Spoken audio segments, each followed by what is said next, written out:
What's up, my Century Gatsy? It's the Century Man here. So this is my review of AEW's Dynamite Blood and Guts. Originally, they should have done this event last year. Unfortunately, it was cancelled due to the start of the coronavirus pandemic. This episode of AEW Dynamite took place on the 5th of May last week. The show kicked off with the opening match. It was a tag team match. It was the AEW World Champion Kenny Omega and Nakazawa taking on Jon Moxley and Eddie Kingston. Before that, you got Don Callis coming in a promo, said like Omega's not gonna compete in this tag team match. He name drops, legends of New Japan like Antonio Inoki, Giant Baba, Okada, Nakazawa. This match is gonna be a handicap match. This was a rouge because you had Moxley and Kingston entering the ring. They got cheap shot by Kenny Omega, and then you got like the heels ganging up onto Kingston, and then Moxley got his comeback. They were fighting outside the ring. I'm trying to keep this match short and simple. And then Omega broke up the near fall because Moxley hits Nakazawa with a power driver. Kingston throw Omega out of the ring, and then and then Omega left the ring. In the end, Moxley and Kingston hits Nakazawa. I think it was a clothesline and a suplex combo to score the victory. And then you got the AEW Tag Team Champions, the Young Bucks, distracting Moxley and Kingston. And then they got cheat shot by Gallows and Anderson. And then the Elite beamed down onto Mox and Kingston. I think Gallows and Anderson hit the Magic Killer onto Moxley, then Matt Jackson hit the super kick onto Moxley, and then Kenny Omega came back, hit the one-winged angel onto Eddie Kingston, and that was it. The layout, Mox and Kingston, almost say Omega. My thoughts of the Elite. I don't really call it the Elite because Cody's not part of the group. I call it the Bullet Club because it is the Bullet Club. You got former members of the Bullet Club, Omega, Young Bucks, and the Good Brothers. Without, Cody was part of the Young Bucks, Bullet Club, sorry, and AJ Styles, who's still in WWE. Anyway, so that was the first match. The second match of the night, we got Cody Rhodes taking on QT Marshall. This was a good match. You had QT Marshall hitting Cody with the weightlifting belt. He provoked Arn Anderson, who is in Cody's corner. Double A kind of cheap shot QT Marshall, punching him. He got himself ejected out of the match.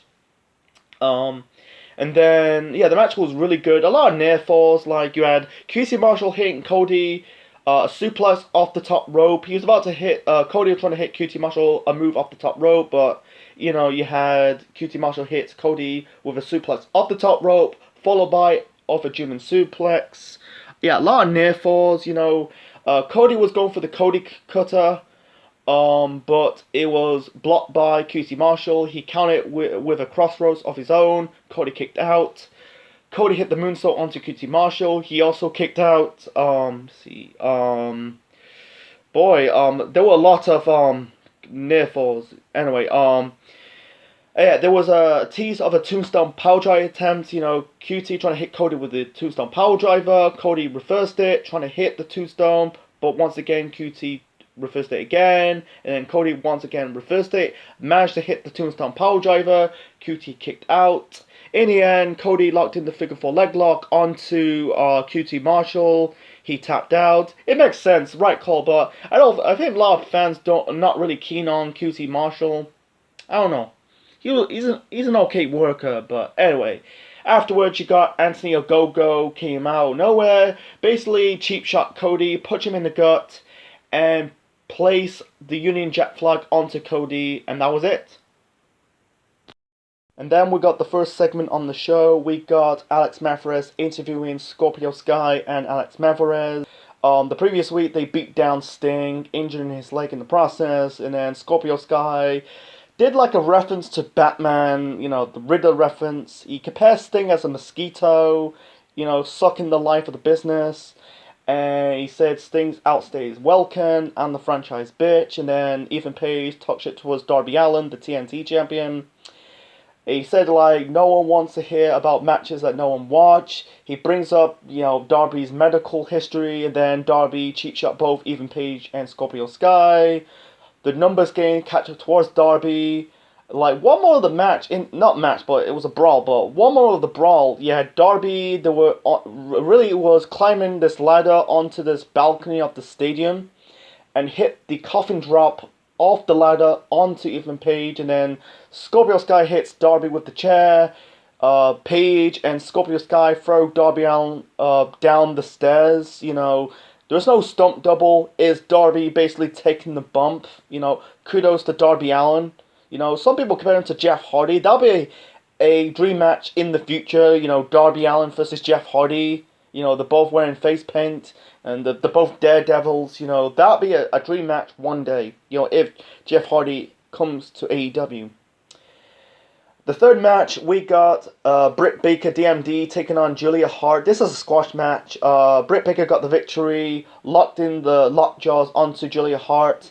She tapped out. It's just building Britt Baker up for Double or Nothing against Akara Shida for the AEW Women's Championship. I'll get to my predictions of that show in 2 weeks' time. So it's on the 30th of May. So I said to myself, I thought it was in June, the Double or Nothing show. No, it's in May. I can't wait for Double or Nothing. It's getting quick by the week. Anyway, and we got this segment with Taz talking about Christian's technique in the ring, talking about the kill switch and the frog splash. I don't want to talk about it that much.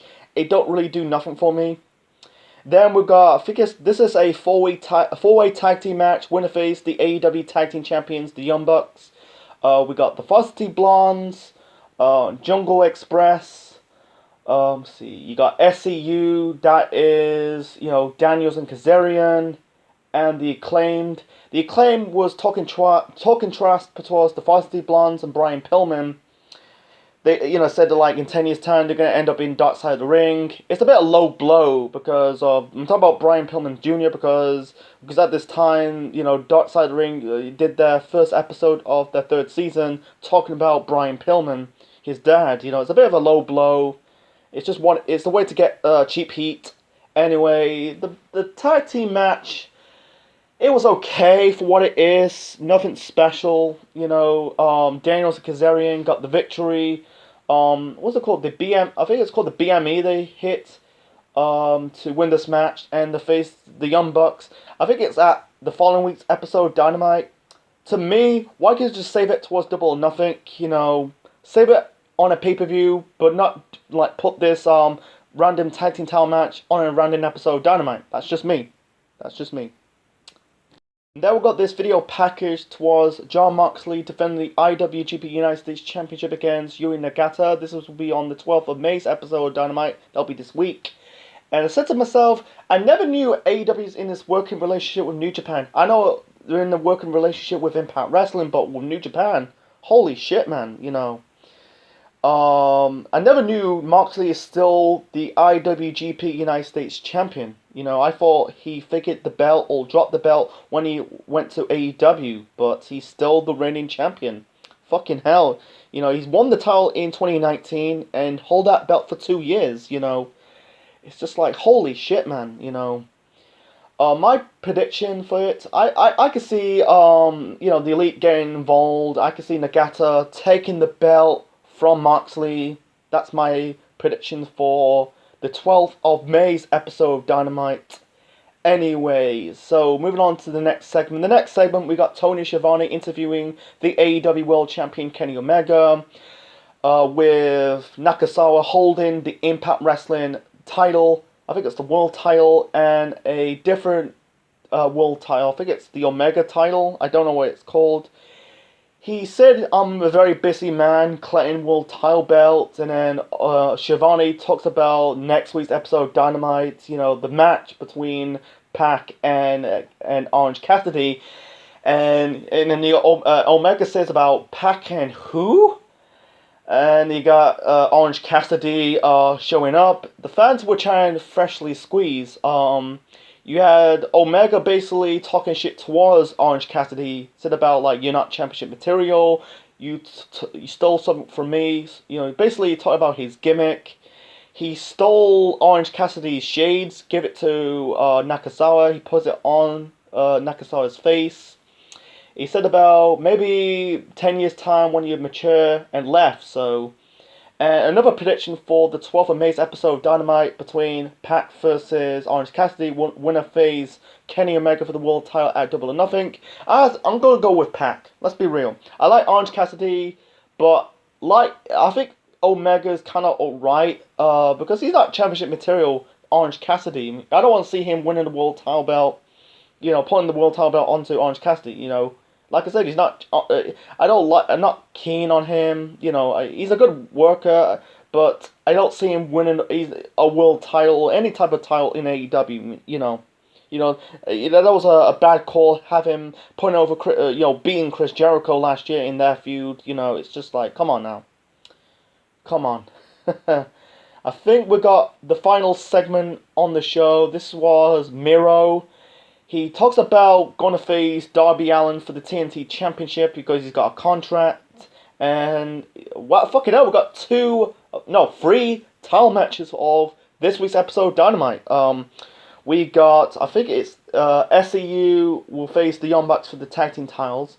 You got Jon Moxley defending the United States Championship, the IWGP United States Championship against Yuri Nagata. And now you got Darby Allin taking on Miro. You know, my other prediction for this week's episode of Dynamite, I'm going to predict Miro defeating Darby Allin for the TNT Championship. I can see Ethan Page and Scorpio Sky getting involved to help Miro get the victory, you know, because at this moment of the time, I can see Kip Sabian getting involved. Let's be real.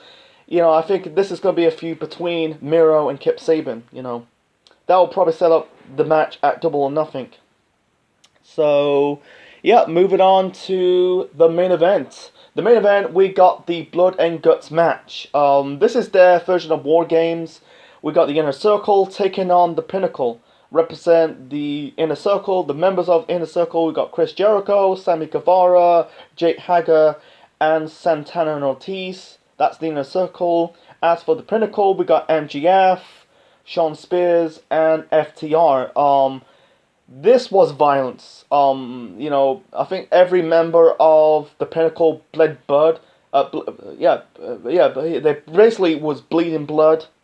And you got I think you got a few members of the Inner Circle bleed blood. I think it was Sammy, maybe Santana and Ortiz. You got the teasing moment with Wardlow, and also Wardlow was in this match as well. I forgot Wardlow was in it. Anyway, so yeah, Wardlow and Hager, fought the bit of a horse fight. You had Sammy Guevara and I think it was Shawn Spears. They were fighting on the top of the ropes, and then Guevara, I think it was Santana and Ortiz hit Spears in the leg with the chair, and then Guevara hit Spears with the Spanish Fly. And then the ring basically was ripped apart. There was a fork in this match, and also MJF was also bleeding. It was a bloodbath. I kind of like this match. They can allow it to be violence. It's not like WWE's War Games match. I like those War Games matches in NXT, but let's be honest, it's a bit watered down compared to the old school War Games match in WCW and the NWA. And also TNA with the Lethal Lockdown matches. I wish Impact Wrestling bring back Lockdown and the Lethal Lockdown matches. So I'm trying to keep it short and simple. And then, Jericho and MGF, they were fighting on top of the cell. I said to myself, how the fuck they not got sued by WWE? Because WWE got all the rights of WCW and NWA. But anyway, so Jericho locked in the walls of Jericho onto MGF. But MGF managed to low blow Jericho. He locked in the armbar. Was it a Fujiwara armbar onto Jericho, and also biting his arm. He hit Jericho with the ring punch, and then afterwards, MGF throwing Jericho off the cell and crashed into this gimmick ramp bit, and also because Sammy Guevara basically surrendered. I don't get the rules of this match. Why can't it just be pinfall submission like you see matches like in War Games or Lethal Lockdown? That's just me. So Pinnacle got the victory over the Inner Circle. And I heard rumors like Jericho said in his interview this is the first match of their rivalry. So I'm guessing they're going to have the rematch at Double or Nothing. Maybe All Out in the summer. Who knows? But yeah, I think it's a right call having the Pinnacle getting the victory. And MJF being the one to... He's basically... I think like Tully Blanchard and MJF, they're basically leaders of the Pinnacle. Having MJF, the leader, wipe out the other leader of the other faction, that was good, you know. No nitpicks. Yeah, the nitpick with the gimmick ramp. It looks like it's made of cardboard. You know, it's not like Hell in a Cell-esque. You know, the match between Undertaker and Mankind. Hell in a Cell match from King of the Ring '98. You know, that was literally Undertaker managed to throw Mankind off the cell. He crashed through the announce table. But this was kind of like proper gimmick. You know, I don't want to see Jericho getting badly injured or worse. So, you know, Jericho will be fine. You know, so yeah. My final rating for the 5th of May's episode of AEW Dynamite Blood and Guts. This is way better than the barbed wire explosion match from Revolution. That was bullshit in the ending. You know, good match but a bad ending. But yeah, my final rating for the 5th of May's episode of AEW Dynamite Blood and Guts, I'm gonna give it a 7. You know, like 2 matches in the good has to be Cody versus QT Marshall and the Blood and Guts match between Inner Circle and the Pinnacle. And by the way, the Inner Circle are wearing jail outfit suits, you know, American President's jail suits, you know, instead of orange, it's black, you know, it's good, it fits this, the gimmick of this match. So, anyway, so 7 out of 10, so yeah, you know, Cody versus QT Marshall and the Blood and Guts match, that wasn't the good. Nothing in the bad. I don't put the Britt Baker Julia Hart match in the bad because it's basically building Britt up for Shida at Double or Nothing. You don't think the 2 matches in the OK has to be the opener. You know, Moxley and Kingston taking on Omega and Nakazawa, and the 4-way tag team match to face the number 1 contenders for the tag team titles. That was also the OK. You know, I'm not a big fan of this. You know, it's just triple threats, fatal 4-ways, 5-ways, multi-man tag team match in tag team wrestling. It don't do nothing for me. So yeah, so hope you enjoy my review of the 5th of May's episode of AEW Dynamite Blood and Guts. Leave your thoughts in the comment section below. Smash the like button. Subscribe to the Central Man Network on YouTube. And we're building up to Double or Nothing 2021. So I'm going to review next time the 12th of May's episode of AEW Dynamite. So we got 2 more Dynamites until Double or Nothing. So let's review 2 more episodes of Dynamite. So this is Central Man officially signing out. Check you later.